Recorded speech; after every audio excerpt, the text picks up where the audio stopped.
तो देखिए आज जो हम स्टार्ट कर रहे हैं वो क्या कर रहे हैं, यूनिट तो हमारी सेम है, national income related aggregates which is 10 marks. और इसमें हाउ मेनी चैप्टर्स, 4 चैप्टर है अपने नोट्स के अकॉर्डिंग। उसमें से हम 1 चैप्टर कंप्लीट कर चुके हैं। Now today we are going to start chapter 2 जिसका नाम है basic concepts of macroeconomics and circular flow. ये हाउ की जगह क्या होगा, फ्लो होगा FLOW। तो सर्कुलर फ्लो ऑफ इनकम, तो ये हमारा चैप्टर का नाम है। By name the whole chapter can be divide in 2 parts. सबसे पहला बेसिक कॉन्सेप्ट्स और सेकंड है सर्कुलर फ्लो ऑफ इनकम। तो 2 पार्ट में डिवाइड हो जाता है। तो देखिए आज हम फर्स्ट पार्ट में कुछ इंपॉर्टेंट टॉपिक करेंगे। तो फर्स्ट पार्ट आ गया basic concepts of macro economics. अब इसमें भी सब पॉइंट है। सबसे पहले इंट्रोडक्शन करेंगे, फिर इंटरमीडिएट, फाइनल गुड्स, और फिर हम concept of stock and flow करेंगे और ग्रोथ। तो इसमें बेसिकली मेन जो है वो ये 3 कॉन्सेप्ट है। इंटरमीडिएट फाइनल गुड्स का एक कॉन्सेप्ट है, फिर एक स्टॉक और फ्लो का कॉन्सेप्ट और एक इन्वेस्टमेंट का। 3 कॉन्सेप्ट बहुत ही इंपॉर्टेंट है, which is very very important for understanding of national income. तो ये बहुत अच्छे से हमें समझना पड़ेगा क्योंकि ये बेसिक पिलर्स है, इसलिए इनको बेसिक कॉन्सेप्ट्स हमने बोला है। तो आज हम ये 2 टॉपिक कवर करेंगे, इंटरमीडिएट और फाइनल गुड्स। अब इसको स्टार्ट करने से पहले आपको इंट्रोडक्शन पढ़ना पड़ेगा। तो देखिए इस इंट्रोडक्शन के अंदर just read out with example दे रखा है। इसको आप पढ़ोगे तो देखो सबसे पहले तो इसमें बता रखा है कि जो प्रोडक्शन होता है, आपने पूरा चैप्टर पढ़ा है माइक्रो इकोनॉमिक्स में कि what is production, complete chapter पढ़ा है माइक्रो में, यस और नो? भाई माइक्रो में आपने पढ़ा ना प्रोडक्शन का मतलब क्या होता है। जैसे ये इनपुट्स होते हैं, बेसिक डेफिनेशन, ये तो हमने इकोनॉमिक एक्टिविटीज में पढ़ा है। इनपुट्स इकोनॉमिक्स में क्या होते हैं, जैसे लैंड है, लेबर है, कैपिटल है और entrepreneurs. These are the factors of production. इन पे एक प्रोसेसिंग होगी और किस में कन्वर्ट हो जाते हैं, आउटपुट। और जो आउटपुट होता है उसी को हम जो बोलते हैं गुड्स एंड सर्विस। आउटपुट का मतलब गुड्स एंड सर्विसेज। और हमारी कंट्री में, कंट्री एज ए होल अगर हम बात करें तो देर आर 3 प्रोड्यूसर, तीनों सेक्टर, प्राइमरी, सेकेंडरी और ट्रस्ट। तो हमने बेसिक पढ़ा था कि बेसिक डेफिनेशन ऑफ प्रोडक्शन क्या होती है, conversion of input into output. और बाकी तो फिर हमने प्रोडक्शन चैप्टर में और भी डेफिनेशन पढ़ी है कि प्रोडक्शन मतलब creation of utility of goods and services, production in any economic activity which help in the conversion of input into output for the satisfaction of human wants. तो वो सारा हमने अलग अलग डेफिनेशन सारी पढ़ी है। तो अब ओवरऑल प्रोडक्शन को रियल लाइफ में हम समझे तो प्रोडक्शन क्या होता है। Production basically combined efforts of all 3 resources. तो देखो जो रिसोर्सेज होते हैं उसको आप मैक्सिमम 3 कैटेगरीज में डिवाइड कर सकते हो। सबसे पहला रिसोर्सेज जो नेचुरल रिसोर्सेज होते हैं, जो हमारे इनपुट्स होते हैं। सेकंड जो रिसोर्सेज होता है वो क्या है, फाइनेंस, क्योंकि बिना फाइनेंस के भी नहीं कर सकते। और थर्ड जो सबसे फर्स्ट एंड फॉरमोस्ट जो सबसे इंपॉर्टेंट है वो है ह्यूमन कैपिटल। ह्यूमन बीइंग भी एक एसेट्स होता है, पूरा ये आईडी में एक चैप्टर भी पढ़ेंगे ह्यूमन का। तो वो ह्यूमन जो है सबसे बड़ा रिसोर्सेज होता है। तो वो ह्यूमन, तो ये तीनों रिसोर्स, तीनों टाइप के रिसोर्सेज मिलके प्रोडक्शन क्या होता है तो production is the combined effort of all 3 resources. जैसे आप अगर देखोगे कि 2 कंट्री का एग्जाम्पल हो, जैसे एक आपने ले लिया साउथ अफ्रीका और एक आपने ले लिया जापान। दोनों कंट्री में आपको जो डिफरेंस नजर आएगा वो आएगा कि साउथ अफ्रीका में नेचुरल रिसोर्सेज बहुत सारे हैं, फिर भी वो क्या है, बैकवर्ड है, स्टिल डेवलपिंग है। बट जापान के अंदर रिसोर्सेज भी नहीं है, वहाँ लैंड भी आपको पता है वर्ल्ड वॉर में टेस्ट्रॉय हो चुका है। वहाँ का शायद 1/4 लैंड ही फर्टाइल और सब कुछ है, बाकी सारा और अर्थक्वेक, सुनामी और बहुत सारी चीज़ें आती रहती है। तो नेचुरल रिसोर्सेज के पॉइंट ऑफ व्यू से बहुत ही कम है as compare to South Africa. But फिर भी जापान क्या है, डेवलप कंट्री है। वाई बताइए? फाइनेंस ज्यादा है और ह्यूमन कैपिटल सबसे इंपॉर्टेंट है ह्यूमन कैपिटल, बिकॉज वहाँ का जो ह्यूमन कैपिटल है, जो वहाँ के जो लोग हैं वो बहुत ही क्या है, स्किल्ड है, बहुत ही इनोवेटिव है ना, और बहुत ही लेबर भी अच्छा, लेबरिस्ट भी होते हैं। तो उस वजह से आज तो इसका मतलब सबसे इंपॉर्टेंट रिसोर्सेज क्या हुआ, out of 3 all 3 are very important for the production, but इन सब में सबसे इंपॉर्टेंट क्या है, ह्यूमन रिसोर्सेज। तो देखो इसमें ये बता रखा है बच्चे, सबसे पहले कि प्रोडक्शन जो है वो कंबाइंड एफर्ट्स होता है। फिर उसके बाद में एक रियल लाइफ का एग्जांपल दे रखा है शर्ट का। देखिए आप पढ़ेंगे शर्ट का एग्जांपल दे रखा है इसमें कि जैसे आप इमेजिन करो डेली लाइफ में आप थाउजेंड्स ऑफ गुड्स या हंड्रेड्स ऑफ गुड्स आप कंज्यूम करते हैं। उन सारी गुड्स को आप अगर एक बार सोचें कि यार वो कैसे, उनका प्रोडक्शन कैसे होता है, how many stages of production, how many producers involve in the production of particular goods. तो जैसे उनमें से हमने एक को पिक कर लिया, ऐसे आप किसी को भी इमेजिन कर सकते हो। और हमने ले लिया शर्ट। भाई शर्ट कैसे बनता है, तो उसमें देखो सबसे पहला जो रोल होता है वो किसका होता है, फार्मर का। तो फार्मर सबसे पहले क्या करेगा, कॉटन प्रोड्यूस करेगा। फिर जब वो कॉटन प्रोड्यूस करने के बाद वो किसको सेल करेगा, स्पिनिंग मिल। और स्पिनिंग मिल उसको किस में कन्वर्ट कर देगा, यार्न में कन्वर्ट कर देगा। और फिर वो जो यार्न है वो किसके पास जाएगा, क्लोथ मिल के पास, और वो उसको क्या करेगा, यार्न को क्लोथ में कन्वर्ट कर देगा। देन वो जो क्लोथ है वो किसके पास जाएगा, रेडीमेड शॉप के पास, वो उसको क्या करेगा, शर्ट में कन्वर्ट कर देगा। और देन उसके बाद वो शॉपकीपर पे जाएगा, आउटलेट पे जाएगा, और वहाँ से कंज्यूमर परचेज कर लेगा। तो ये पूरा एक गुड्स का ऐसे एग्जाम्पल दे रखा है कि किस तरीके से जो गुड्स है वो प्रोड्यूस होती है, how many stage in the particular production of particular goods, and involvement of different type of producers. ये एक एग्जाम्पल दे रखा है। ऐसे ही अगर आप चाहो तो बहुत सारे एग्जाम्पल, जो भी गुड्स आप कंज्यूम करते हो उसको आप ऐसे इमेजिन कर सकते हो। जैसे दो सेकंड एग्जाम्पल अगर हम लें तो जैसे ब्रेड का एग्जाम्पल ले लिया हमने। जैसे सपोज आप ब्रेड कंज्यूम करते हैं, तो अब आप बताओ मेरे को कि ब्रेड का जो प्रोडक्शन होता है वो किस किस स्टेज पे होता है और कौन कौन से प्रोड्यूसर उसमें इन्वॉल्व होते हैं, इसी के भी यहाँ पे बताओ। तो सिंपली ब्रेड बनने के लिए सबसे पहला प्रोड्यूसर क्या है, फार्मर। जो फार्मर व्हीट प्रोड्यूस करेगा, फिर वो फार्मर जो है वो व्हीट किसको बेचेगा, फ्लावर मिल को, और वो उसको उस व्हीट को फ्लावर में कन्वर्ट करेगा। फिर वो किसके पास जाएगा, बेकर के पास, और जो बेकर है उसको किस में, ब्रेड में कन्वर्ट करेगा। और जो बेकर के बाद वो शॉपकीपर के पास जाएगा, और शॉपकीपर से हम ऐसे बताओ आप जो भी गुड्स कंज्यूम करते हैं उन सबको इस तरीके से आप कनेक्ट कर सकते हो, यस और नो। अगर आपने ऐसा कर लिया तो ये टॉपिक आपका यहीं खत्म हो गया। अभी देखना, मतलब इस एग्जाम्पल से मैं क्या कर रहा हूँ, टॉपिक पढ़ाने से पहले उसको रियल लाइफ से कनेक्ट कर दिया मैंने कि जो आज हम जो टॉपिक पढ़ रहे हैं वो क्या पढ़ रहे हैं, इंटरमीडिएट और फाइनल गुड्स। अब वो इंटरमीडिएट एंड फाइनल गुड्स एक तो हम थ्योरी पढ़ेंगे, बट मैंने उसको रियल लाइफ से एग्जाम्पल दिया। इसी में से हम कैटेगराइज कर लेंगे कि इसी एग्जाम्पल में कौन सा केस इंटरमीडिएट है और कौन सा केस फाइनल है। तो इसका मतलब आपने पूरा कॉन्सेप्ट जो है वो रियल लाइफ के साथ समझ लिया, तो आप कभी भी नहीं भूल सकते। आप सपोज जब आपका जॉब लग जाएगा और उसके बाद सपोज कभी हमारी बात हुई और मैंने आपको फ़ोन किया कि हाँ बच्चे बताओ व्हाट इज़ द इंटरमीडिएट और फाइनल गुड्स, तो आप तुरंत आपको एग्जाम्पल या क्योंकि आपने डेली लाइफ के एग्जाम्पल से कनेक्ट कर दिया तो आप तुरंत ऐसे तो भूल जाओगे। बट आप रियली, मैं कहूँगा कि सर याद नहीं आ रहा, मैं कहूँगा चलो मैंने रियल लाइफ का एग्जाम्पल क्या दिया था, तो आप तुरंत कहोगे कि अच्छा सर आपने ब्रेड का दिया था, शर्ट का दिया था, फिर आप तुरंत सारा कॉन्सेप्ट आपको रिकॉल हो जाएगा। तो रटने की जरूरत नहीं होती, तो हम इसको रियल लाइफ से कनेक्ट कर देंगे। तो इसी वजह से हम एग्जाम्पल पढ़ रहे हैं। और जो टाइप्स ऑफ गुड्स होती है वो इंटरमीडिएट फाइनल होती है, और फाइनल गुड्स जो है वो आगे क्या होती है, दो टाइप की होती है। अभी सारा डिटेल में 1 बाय हम पढ़ेंगे। तो अब इसको स्टार्ट करने से पहले देखो मैं एक फ्लो चार्ट बना रहा हूँ, वो देखिए, it is very very important, बहुत ईजी बनाऊंगा मैं उसको। तो देखिए फ्लो चार्ट क्या है, यहाँ मैंने ले लिया गुड्स, और अभी आपने देखा कि जो गुड्स है वो कितने टाइप की होती है, there are 2 type. First type क्या है,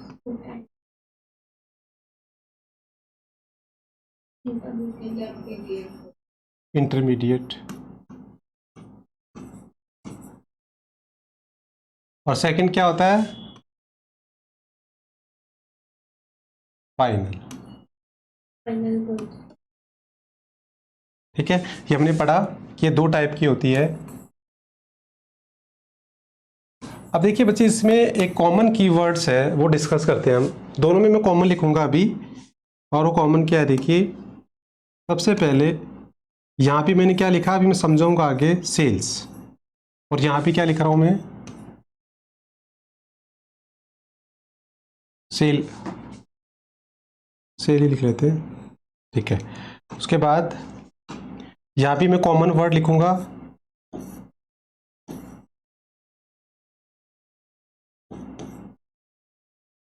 प्रोडक्शन प्रोसेस, प्रोडक्शन प्रोसेस। और यहाँ भी मैं क्या लिख रहा हूँ,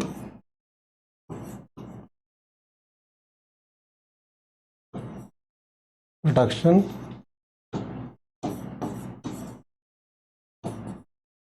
प्रोसेस। अब यहाँ भी मैं क्या लिख रहा हूँ, सेम क्या लिखूंगा, हेल्प इन प्रोडक्शन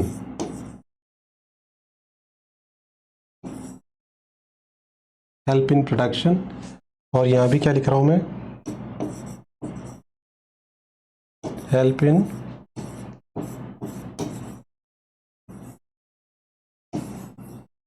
प्रोडक्शन। तो ये मैंने कीवर्ड्स ले लिया। अभी देखना इसके सारे अपन डेफिनेशन बनाना, फीचर सब कुछ इसी से कर लेंगे, पूरा कॉन्सेप्ट इसी से समझ लेंगे। तो अब देखिए इंटरमीडिएट जो गुड्स होती है उसके 3 कीवर्ड्स काम आएंगे, फाइनल में भी 3 कीवर्ड्स आएंगे, बट इनमें कुछ चेंज हम करेंगे और उनको यूज करके हम डेफिनेशन, फीचर्स, डिफरेंस सब कुछ कर लेंगे अभी। तो देखिए सबसे पहले आते हैं इंटरमीडिएट गुड्स। जो आपने अभी एग्जाम्पल लिया, ब्रेड का लिया, आपने शर्ट का लिया, तो जैसे शर्ट का एग्जाम्पल आपके नोट्स में लिखा हुआ है, तो उसके अंदर इंटरमीडिएट गुड्स क्या हुआ, तो उसमें इंटरमीडिएट गुड्स शर्ट को छोड़ के बाकी सारे क्या है, all are the case of intermediate.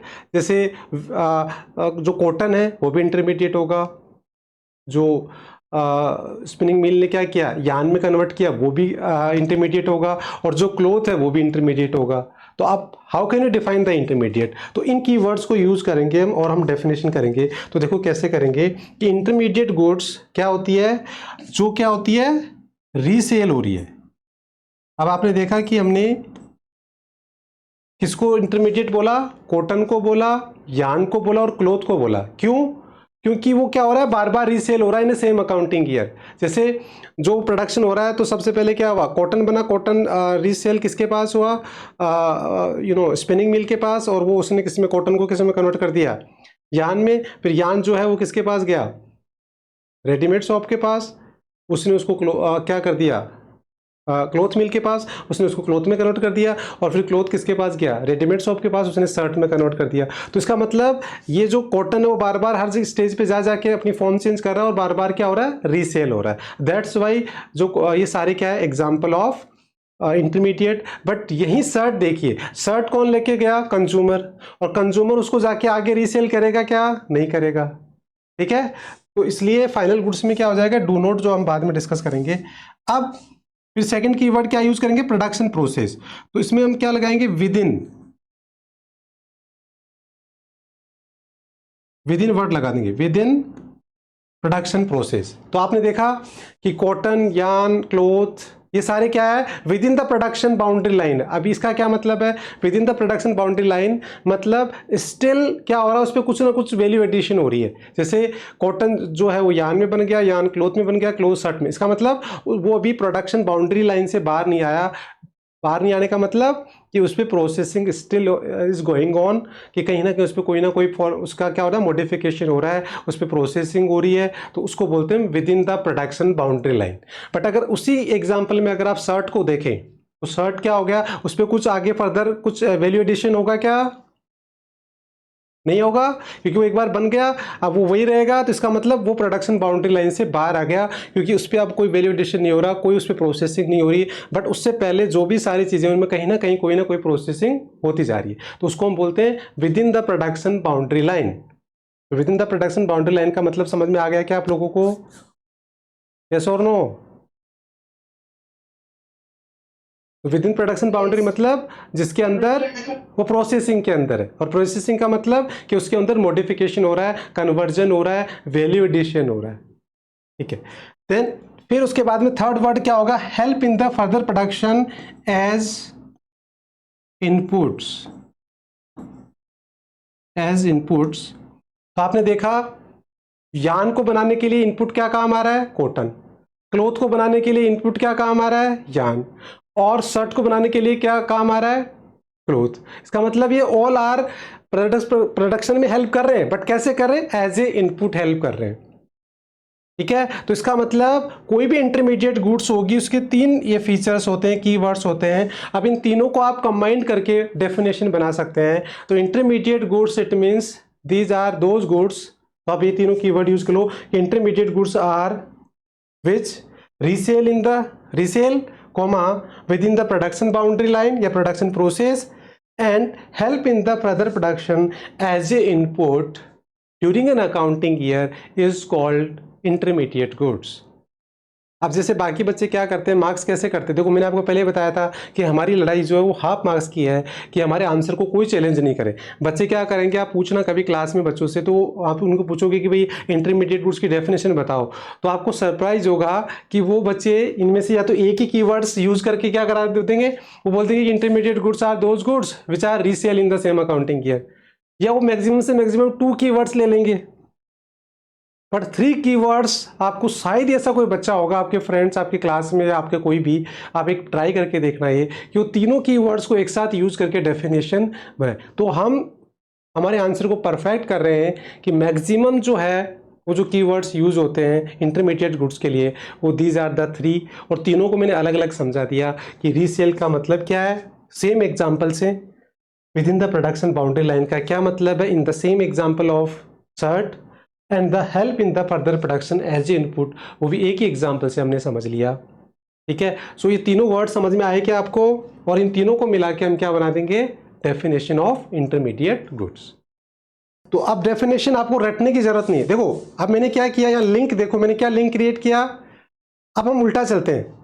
सबसे पहले ज़्यादातर बच्चे थ्योरी कैसे पढ़ते हैं, डायरेक्ट डेफिनेशन को रटेंगे, और उनको ना कीवर्ड से मतलब ना रियल लाइफ एग्जाम से मतलब। बट हमने क्या किया, जीरो से स्टार्ट किया कि पहले रियल लाइफ एग्जाम्पल ये कि गुड्स कैसे बनती है, फिर उस रियल लाइफ एग्जाम के अंदर हमने कीवर्ड निकाल लिए, और फिर उन कीवर्ड्स को क्या कर दिया हमने, कंबाइन करके डेफिनेशन। तो हमने डेफिनेशन बनाना सीखा है, रटना नहीं। तो अब देखो नोट्स में आप देखोगे तो ये सब कुछ लिखा हुआ है। देखिए इंटरमीडिएट गुड्स, अब यहाँ देखिए meaning, goods which are used for the further production or resale in the same accounting year। जैसे इसमें एक ही वर्ड नहीं है तो आप वो ऐड कर दो, तीनों की वर्ड यूज करने हैं आपको इसमें। शायद मैंने वैसे अपडेट कर दिया था बट आई थिंक इसमें कैसे नहीं हुआ। तो आप ये तीनों वर्ड यूज करोगे कि goods which are use for the further production और फॉर द रीसेल, और क्या लिख देंगे, within the production boundary line during an accounting year is known as a intermediate goods. तो तीनों कीवर्ड आप यूज करके अपने डेफिनेशन खुद बना सकते हैं। अब आता है कि आपको एग्जाम्पल देना इंटरमीडिएट का, तो आप आराम से वही शर्ट का एग्जाम्पल जो है उसके अंदर शर्ट को छोड़ के बाकी सारे कॉटन है, इसके अलावा क्लोथ है, ठीक है, यान है, all are the example of intermediate. इसके अलावा मैं दूसरा एग्जाम्पल देता हूं आपको कि जैसे vegetables use by a restaurant.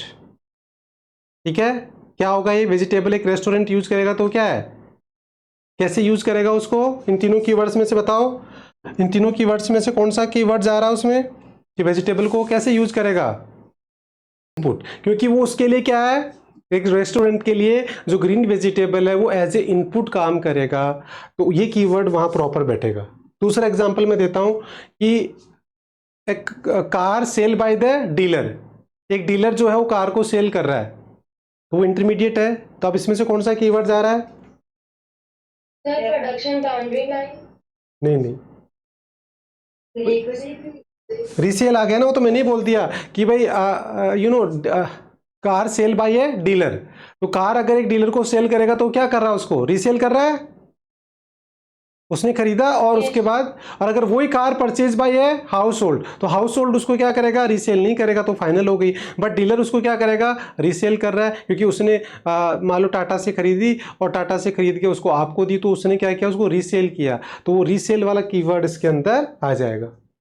ठीक है, ऐसे ही अगर with in the production boundary line का एग्जांपल लें तो जैसे हम ले सकते हैं कि दोस्तों एक फैक्ट्री का एग्जांपल ले लो। जैसे एक फैक्ट्री के अंदर अगर हम बात करें कि जैसे फॉर एग्जांपल मान लो एक फर्नीचर बन रहा है, तो जो फर्नीचर बन रहा है या कुछ भी वहाँ प्रोडक्ट बन रहा है, तो जो वो सेमी प्रोडक्ट होता है, मतलब रॉ मटेरियल के बाद में और फिनिश गुड से पहले, अगर वो इस स्टेज में जो अनफिनिश्ड है, मतलब फिनिश नहीं है अभी, अनफिनिश्ड स्टेज में है, मतलब फर्नीचर बन रहा है और अभी वो पूरा कंप्लीट नहीं हुआ, तो वो उसका मतलब वो क्या है, with in the production boundary line, मतलब अभी तक उस पर प्रोसेसिंग ऐड हो रही है, तो उसको हम क्या बोलेंगे कि वो क्या है, इंटरमीडिएट है, बिकॉज वो within the production boundary है, मतलब उस पर अभी भी क्या हो रहा है, फाइनल स्टेज अभी उसकी बाकी है, उस पर कुछ ना कुछ अभी वेरिएशन होना है, तो इसलिए हम उसको क्या बोलेंगे, इंटरमीडिएट गुड्स बोलेंगे।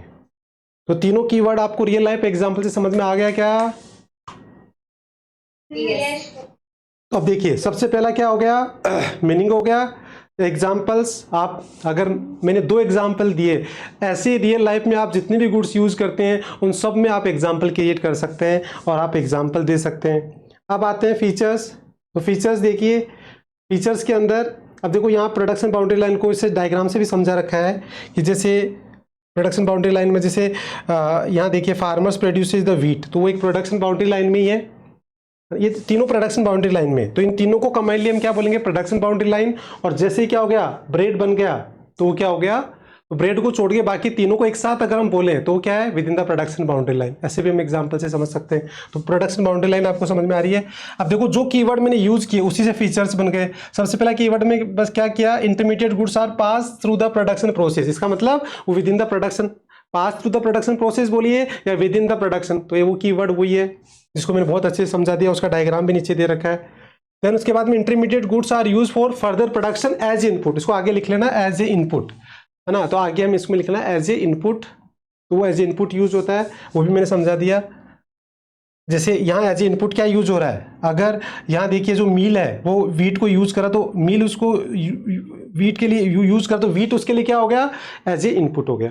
देन उसके बाद में इंटरमीडिएट गुड्स में बी रीसोल्ड, कैसे, जैसे वीट फार्मर ने वीट किसको बेचा, फ्लावर मिल को, तो वो रीसोल्ड हो रहा है, सेम अकाउंटिंग। फिर वो आगे जाके किसके पास जाएगा, बेकर के पास जाएगा, तो वो सेम गुड प्रोसेस होके आगे से आगे बार बार क्या हो रही है, रिसोल्ड हो रही है।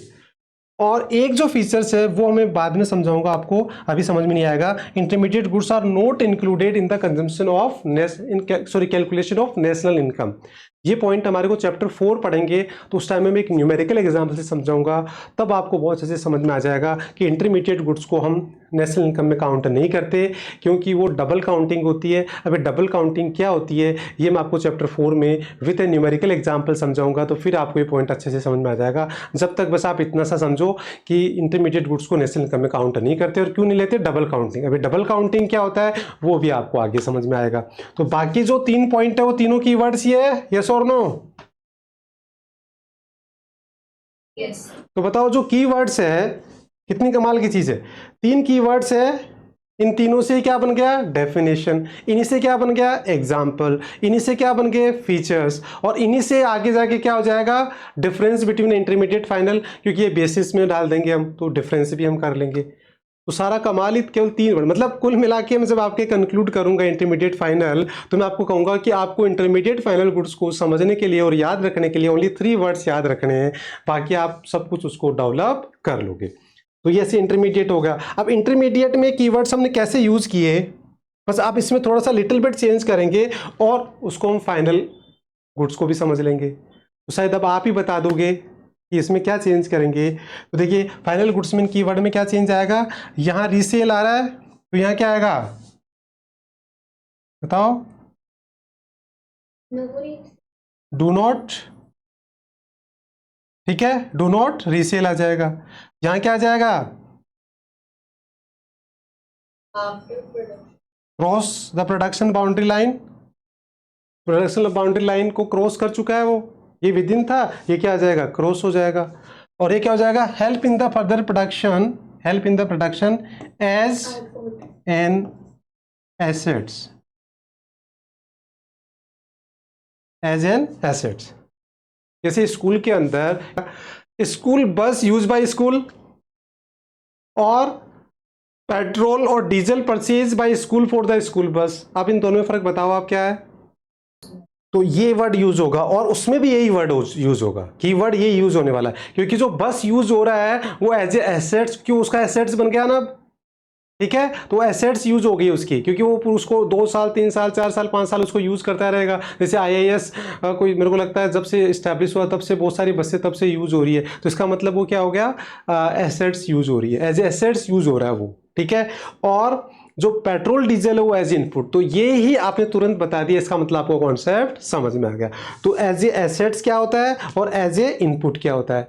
अब जैसे और एग्जांपल लें हम, तो फॉर एग्जांपल जैसे car purchase by a household और car purchase by a producer, क्या फ़र्क है, हाउस होल्ड के लिए एसेट्स, एसेट्स किसके लिए होती है? प्रोड्यूसर के लिए। तो जब प्रोड्यूसर का केस आए ना तब तो वो एसेट्स वाला कीवर्ड यूज करेंगे, और जब हाउस होल्ड के लिए आए तो वो डू नॉट रीसेल वाला आएगा, क्योंकि हाउस होल्ड उसको अल्टीमेट कंज्यूमर है तो उसको रीसेल नहीं करेगा, वो आ जाएगा।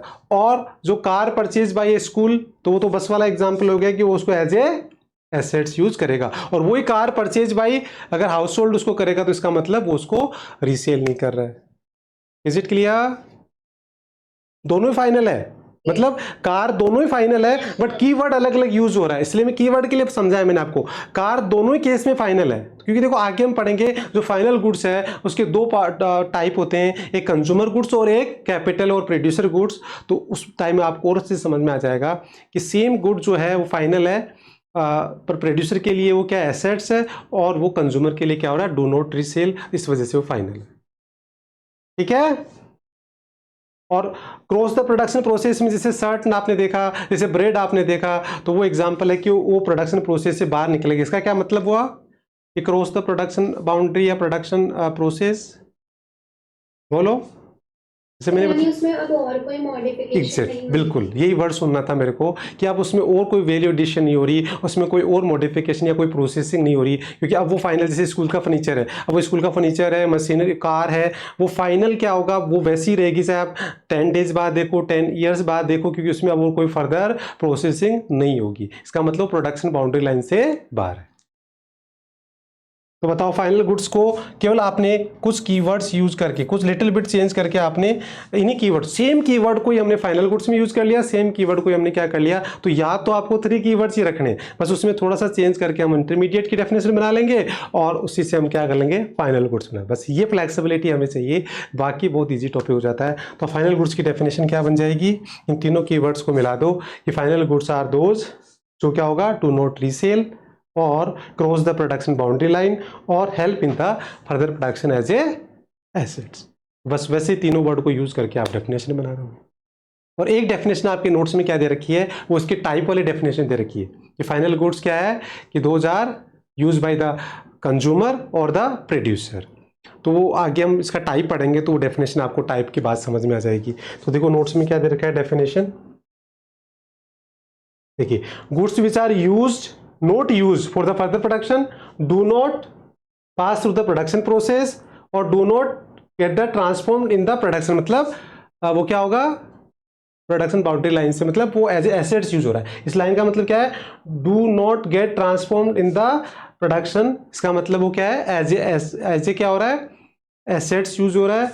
और द फर्दर, सॉरी, ये देखिए पहला है goods which are not use for the further production. इसका मतलब वो क्या हो गया कि वो प्रोडक्शन जो फर्दर प्रोडक्शन में यूज नहीं हो रहा है, इसका मतलब प्रोडक्शन बाउंड्री लाइन से बाहर हो गया।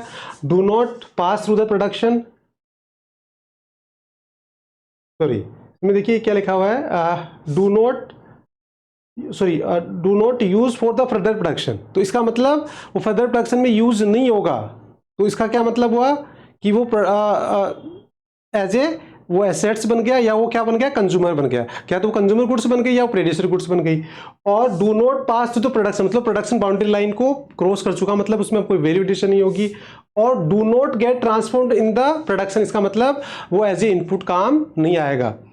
भाई इनपुट काम आता है मतलब वो खुद ट्रांसफॉर्म हो रहा है, खुद जाके क्या बन रहा है? एज ए इनपुट बन रहा है, अब वो उस चीज़ से बाहर आ गया। तो वो तीनों वर्ड आप यूज करके डेफिनेशन बना सकते हैं। और जो इसकी सेकंड और जो थर्ड डेफिनेशन है वो आपको समझ में आ जाएगी जब इसके टाइप पढ़ लेंगे। तो टाइप से भी हम डेफिनेशन बना सकते हैं और कीवर्ड से भी डेफिनेशन बना सकते हैं। तो फर्स्ट डेफिनेशन समझ में आ गई क्या आपको?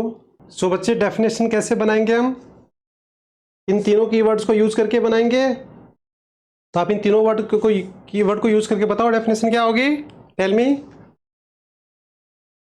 तो देखिए तीनों कीवर्ड्स बना के डेफिनेशन हो गई, तीनों कीवर्ड्स को मिला के कि goods which are do not use for the further production, do not pass through the production process और do not get transform in the production process. तो तीनों कीवर्ड्स आप सेम यूज करके आप डेफिनेशन बना सकते हैं। और उसके बाद जो दो डेफिनेशन दे रखी है नीचे, ये दोनों इसके टाइप पे बेस्ड है। तो आगे हम पढ़ेंगे भी types of final goods. There are 2 type, final goods और कंज्यूमर। जो फाइनल गुड्स होती है वो कंज्यूमर गुड्स और प्रोड्यूसर गुड्स या कैपिटल गुड्स होती है। तो वो दोनों जब समझ लेंगे तो बाद में ये डेफिनेशन भी आपको समझ में आ जाएगी। और एक डेफिनेशन समझ में आ गई क्या आपको फर्स्ट वाली? यस और नो? Yes. नाउ अब इसके फीचर्स पे आ जाओ। तो देखो वही फीचर्स, अच्छा एग्जांपल तो आप आराम से दे सकते हैं, जैसे हमने जो एग्जांपल लिया उसमें भी दे सकते हैं और भी दे सकते हैं। मतलब वो कोई एग्जांपल बन जाएगा जिसमें तीनों फीचर्स फुलफिल हो जाते हैं। तीनों में से कोई एक फीचर्स अगर उसमें मैच कर जाता है तो क्या हो जाएगी? फाइनल गुड्स हो जाएगी। तो उसका एग्जाम्पल दे सकते हैं। नाउ फीचर्स में देखो वही है, first final goods do not pass the production process, do not लग गया। Final goods are used for the final consumption, ठीक है, मतलब वो रीसेल नहीं होगी। Themselves do not get transform, मतलब वो एज ए इनपुट यूज नहीं होगी, ठीक है। और these goods are not resold, वो रीसोल्ड भी नहीं होगी। और ये देखिए लास्ट, ये तीनों तो पॉइंट जो है वो कीवर्ड से बने। जो लास्ट वाला पॉइंट है कि final goods are included in the national income, तो वो तो दोनों एक ही साथ समझ में आएंगे। जैसे मैंने आपको बताया चैप्टर 4 में आपको बताऊंगा, तो उस टाइम में आपको ये नेशनल इनकम में क्यों आएगा क्यों नहीं आएगा, ये जब पूरी नेशनल इनकम पढ़ लेंगे, मेथड्स पढ़ लेंगे, तो उसके बाद समझ में आता है ये। तो इसलिए एक पॉइंट को बस आप होल्ड पे रखेंगे, जब मैं पूरी नेशनल इनकम पढ़ा दूंगा तो उसके बाद आपको बहुत अच्छे से मैं समझा दूंगा कि इंटरमीडिएट गुड्स को हम नेशनल इनकम में नहीं लेते, तो उसका रीजन है डबल काउंटिंग, तो डबल काउंटिंग भी न्यूमेरिकल एग्जाम समझा दूंगा। और फाइनल गुड्स को क्यों लेते हैं तो वो तभी पता लगेगा जब पूरी नेशनल इनकम समझ में आएगी, तब ये पॉइंट समझ में आता है। तो अभी मैं समझाने की कोशिश भी करूंगा तो भी आपको समझ में नहीं आएगा, इसलिए अभी तो बस इतना सा समझ लो कि वो इंक्लूड नहीं होता है और ये इंक्लूड होता है। अब इसको रीजन और से समझना है तो उसके लिए हम थोड़ा वेट करना पड़ेगा आपको। तो बताए इसके फीचर्स, वही कीवर्ड से आप फीचर्स बना सकते हैं, यस और नो। अब देखिए इसका कंक्लूजन क्या कह रहा है कि अब हम जैसे इंटरमीडिएट फाइनल गुड्स पढ़ लेते हैं तो हम क्या गलती करते हैं कि हम एक लिस्ट बना लेते हैं और कैटेगराइज करना स्टार्ट कर देते हैं कि these are the final goods, those are the intermediate goods. वो बहुत बड़ी गलती हो जाती है, ऐसा नहीं है। Same good may be intermediate और मे बी फाइनल। जैसे for example green vegetable used by a restaurant और green vegetable used by a household, तो दोनों ही सेम गुड है, बट एक केस में क्या हो रही है वो इंटरमीडिएट बिकॉज वो एज इनपुट काम आ रही है, और एक के अंदर वो क्या हो रहा है डू नॉट रीसेल, वो अल्टीमेट कंज्यूमर है, तो फाइनल गुड्स हो गई। ऐसे मिल्क यूज बाय ए हलवाई या एक रेस्टोरेंट और milk use by a household, तो ये ऐसे electricity use by a producer और electricity use by a household. तो इन एग्जाम्पल में सेम गुड है इलेक्ट्रिसिटी, सेम गुड है ग्रीन वेजिटेबल, सेम है मिल्क, बट वो किस पे डिपेंड कर रही है? End user. तो एक कीवर्ड हमारे पास और आ गया और वो हम यहाँ लिख देंगे। देखिए यहाँ लिखेंगे कीवर्ड, यहाँ हम लिखेंगे कीवर्ड ये दोनों के लिए कॉमन, एंड यूज।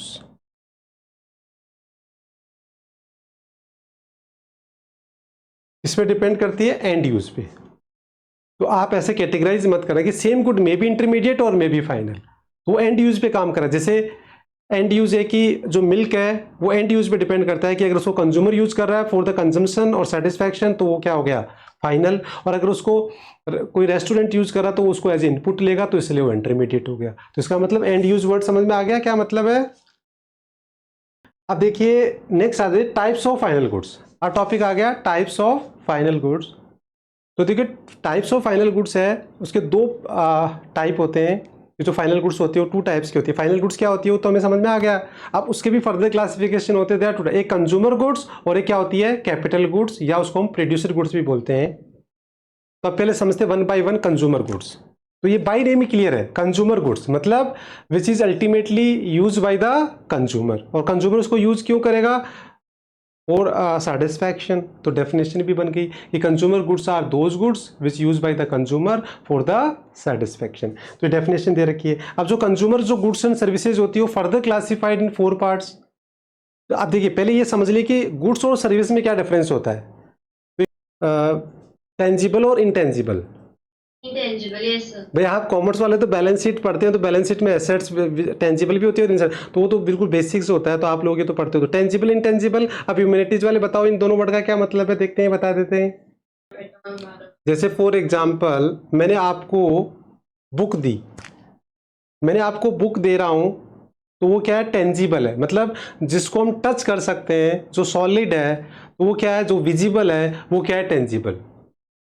जैसे ये पेन है, ये टेंजिबल है, है ना। तो ये टेंजिबल है जिसको हम टच कर सकते हैं, देख सकते हैं, और जिसको हम जो सॉलिड है, तो ये क्या है, टेंजिबल है। इनटेंजिबल सारी सर्विस होती है। जैसे मैं आपको पढ़ा रहा हूँ, अभी जो पढ़ा रहा हूँ वो आपको अल्टीमेटली देखो उसके आपकी नीड्स और वांट्स को तो फुलफिल कर रहा है, बट ये क्या है, इनविजिबल है, जिसको हम टच नहीं कर सकते, केवल फील कर सकते हैं। तो इसका मतलब इनटेंजिबल का एग्जाम्पल इज द जो इनविजिबल है, जो सर्विसेज, इसका is a classical example, teacher, doctor, ये लॉयर, ये सीए, ये सारे क्या है, एग्जांपल ऑफ इंटेंजिबल।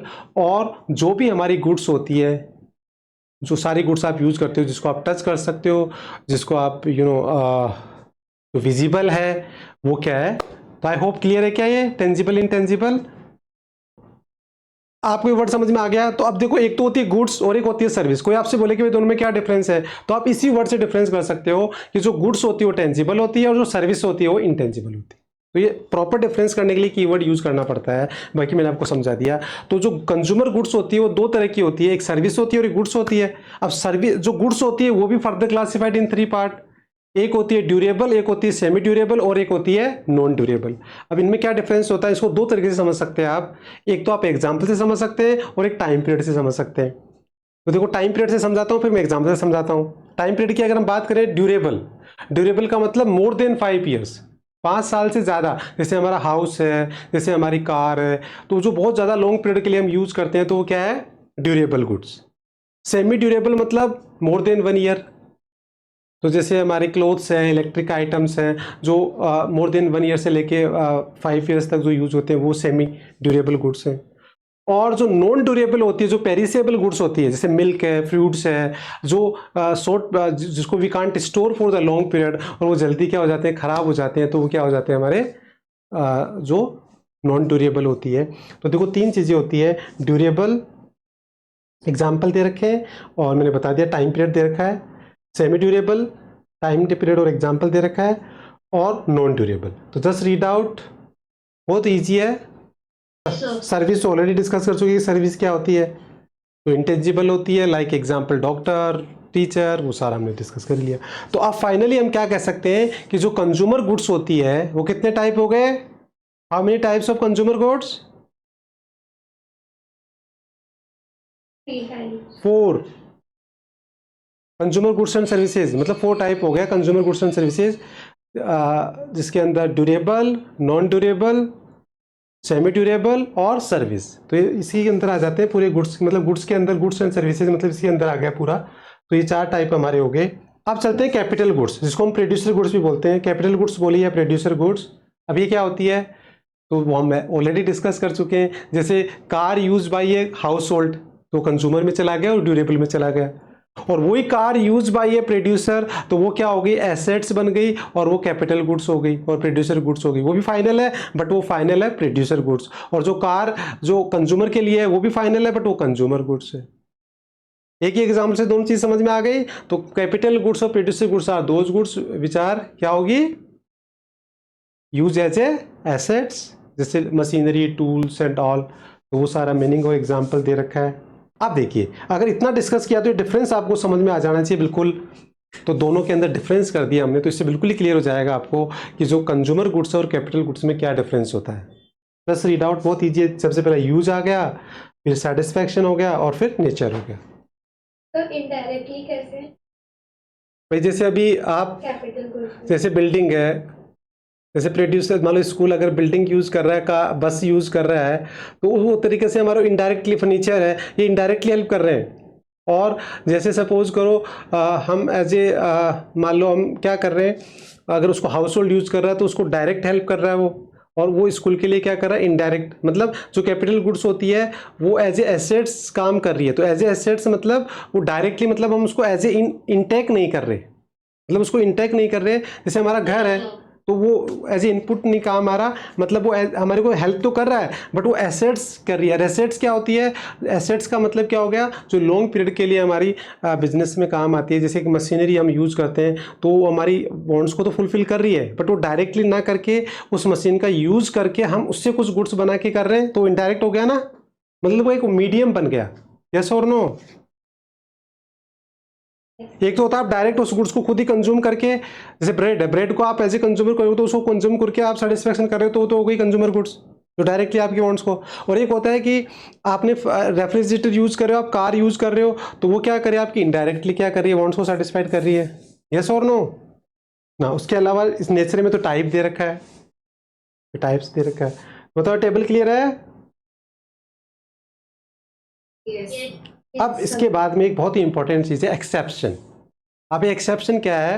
एक ही एक्सेप्शन है फाइनल गुड्स का, और वह डिफेंस गुड्स। अब जो डिफेंस गुड्स होती है तो उसमें सारी मशीनरी यूज होती है, जैसे उसमें मिसाइल्स, वेपन, सब कुछ यूज होते हैं। तो अगर वही चीज कोई प्रोड्यूसर यूज कर रहा है, कोई जैसे मान लो एक ट्रक जो है वो एक डिफेंस के लिए यूज हो रहा है और एक प्रोड्यूसर के लिए यूज हो रहा है, तो इसमें बच्चे कंफ्यूज हो जाते हैं। तो अगर प्रोड्यूसर उस ट्रक को यूज कर रहा है तो वो क्या माना जाएगा? Final goods. और क्यों माना जाएगा? बिकॉज वो एज ए एसेट्स है, तो प्रोड्यूसर गुड्स हो गई, ड्यूरेबल गुड्स। बट अगर वही डिफेंस में यूज हो रहा है वो ट्रक, तो वो फाइनल नहीं माना जाएगा, वो इंटरमीडिएट माना जाएगा। क्यों? इसका रीजन क्या है? क्योंकि जो डिफेंस है उसके अंदर जो गुड्स यूज होती है वो basically single act of use के लिए होती है, वॉर गुड्स होती है, तो उनकी ड्यूरेबिलिटी हम मान के नहीं चलते, गवर्नमेंट उसकी ड्यूरेबिलिटी मानती नहीं है, क्योंकि वो कभी भी वॉर हुआ और वो सिंगल एक्ट में क्या हो जाती है, खत्म हो जाती है। तो अल्टीमेटली वो किस में हेल्प कर रही है? एज ए इनपुट हेल्प कर रही है, किसमें? Defence. Defence is the product which is service. जो एक प्रोडक्ट है उस डिफेंस के लिए हम क्या यूज कर रहे हैं, जो वेपन्स यूज कर रहे हैं वो single as a input use कर रहे हैं, ना कि उसको कैपिटल गुड्स यूज कर रहे हैं। क्योंकि कैपिटल गुड्स तो वो होती है जो ड्यूरेबल प्रोड्यूसर गुड्स होती है। डिफेंस में जो भी प्रोडक्ट यूज किए जाते हैं वॉर गुड्स होती है, और उनकी ड्यूरेबिलिटी जीरो मान के चलते हैं, क्योंकि वो कभी भी क्या हो सकती है? डिस्ट्रॉय हो सकती है। तो इसलिए डिफेंस में जो भी यूज होगी मशीनरी वो सारी किस में मानी जाएगी? इंटरमीडिएट। नाउ अब बच्चे देखिए, अब आते हैं हम, एक टेबल हमने स्किप की थी, सॉरी वो टेबल मैंने आगे डाल दी। ओके, अब देखिए इस टेबल पे आते हैं। ये जो टेबल है आपके सामने, इसमें फाइनल गुड्स और इंटरमीडिएट गुड्स में कैटेगराइज ऑलरेडी कर रखा है। बट मैं आपको एक वर्कशीट भेजूंगा, आज ग्रुप में डालूंगा, उसके अंदर आपको बहुत सारे एग्जाम्पल दे रखे होंगे, आपको खुद को कैटेगराइज करना है और फिर रीजन भी लिखना है। बट यहाँ तो कैटेगराइज ऑलरेडी कर रखा है, केवल आपको रीजन बताना है कि जैसे फॉर एग्जांपल, जैसे फर्स्ट है car purchase bye house hold, ये फाइनल है, बट क्यों है? कौन सा कीवर्ड यूज होगा इसमें? तो तीनों जो 4 कीवर्ड्स है, एंड यूज, रीसेल, उन्हीं कीवर्ड से आपको क्या करना है? रीजन प्रॉपर लिखना है। तो कीवर्ड यूज करे बिना, रीजन के बिना मार्क्स नहीं मिलता। अगर एग्जाम में क्वेश्चन आ गया कि categorize the following intermediate and final, give reasons, और आपके लिए कैटेगराइज करने आ गए तो 0 मार्क्स मिलेगा, क्योंकि बिना रीजन के वो वैलिड नहीं माना जाएगा। अब रीजन कहाँ से लिखेंगे? अगेन कीवर्ड से लिखेंगे हम। उन सारे कीवर्ड्स में से कोई सा एक कीवर्ड डेफिनेटली उसमें से सेट होगा ही होगा। तो जैसे मैं एक करके बता रहा हूँ, जैसे car purchase bye house hold is A final, तो उसका रीजन क्या होगा कि वो क्या होगी? Do not resale, that's why this is the final. तो रीजन हम क्या लिखेंगे कि वो फाइनल है बिकॉज वो रीसेल नहीं होगी। अभी तो देखिए कार परचेज बाय डीलर, तो डीलर उसको करेगा तो उसको क्या करेगा? रीसेल करेगा, इसलिए वो क्या है? इंटरमीडिएट है। बाकी अब आप बताओगे कीवर्ड्स। तो सबसे पहले इतना तो हर कोई पढ़ाएगा आपको, आप कहीं भी कोचिंग ज्वाइन करेंगे या स्कूल में जाएंगे या कहीं भी, इतना तो आपको सब पढ़ाते हैं, सब करते हैं, बट इससे ही हमारे मार्क्स नहीं आते। हमारी तो लड़ाई किसकी है? हाफ मार्क्स की, कि हाफ मार्क्स भी नहीं कटे।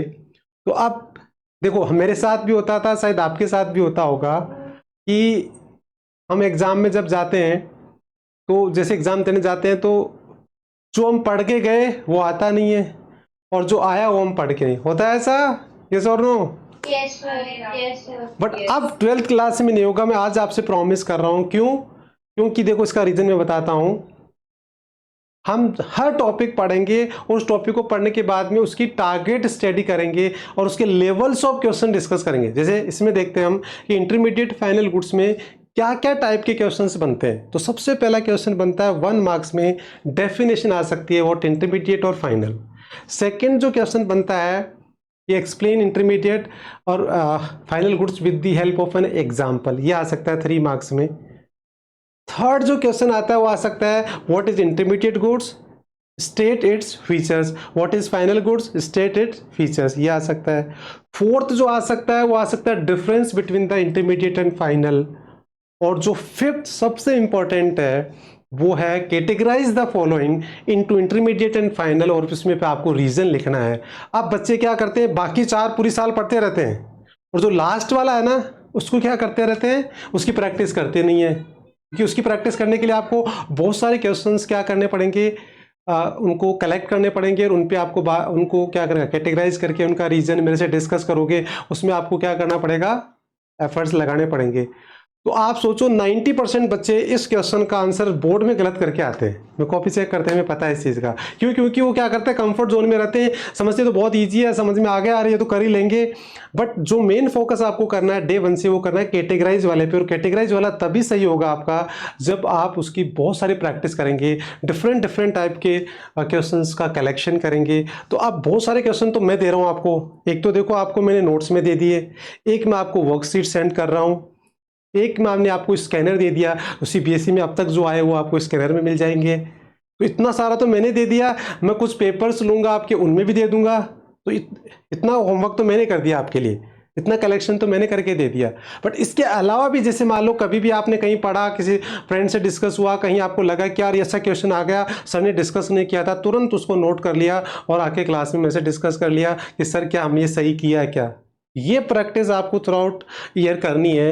और अब देखिए आप, क्योंकि देखो ये लेवल पे बच्चे गलती करते हैं, बाकी इसके अलावा कोई क्वेश्चन आ गया तो सब सही करके आएंगे, और ज़्यादातर जो प्रोबेबिलिटी होती है आप इसके अंदर में देखना, जिसका क्वेश्चन आता है वो कैटेगराइज वाला ही आता है, और उसमें 90% बच्चे गलती करके आते हैं। तो ये बहुत इंपॉर्टेंट, तो मैं डे 1 से आपको बता दूंगा कि आपको पढ़ना क्या है, कहाँ फोकस करना है। तो मेन फोकस हमारा कहाँ रहेगा टॉपिक पे, वो एक जगह रहेगा, बाकी तो रीडिंग लगा के भी जाओगे तो भी आप सही करके आ जाओ। अच्छा, इन सारे लेवल में अब देखिए कंक्लूजन, इन सारे लेवल में ये कीवर्ड्स काम आ रहे हैं, चाहे आप डेफिनेशन ले लो तो भी कीवर्ड से बन रहा है, एग्जाम्पल वो भी इससे बन रहा है, फीचर्स इससे बन रहा है, डिफरेंस इनसे बन रहा है, और कैटेगराइज में रीजन भी इन्हीं से आ रहा है। तो फाइनली बच्चे मैंने कंक्लूड कर दिया, ओनली 3 वर्ड्स आपको याद करने हैं और आपका टॉपिक खत्म। और वो 3 वर्ड्स क्या है, कॉमन, सेल्स, कॉमन 3 वर्ड्स हमारे लिए क्या है, सेल्स, प्रोडक्शन प्रोसेस और हेल्प इन द प्रोडक्शन। ये 3 वर्ड आपको याद रखना है, और एक एंड यूज, बस ये करके आप पूरा टॉपिक डेवलप कर सकते हैं। यस और नो?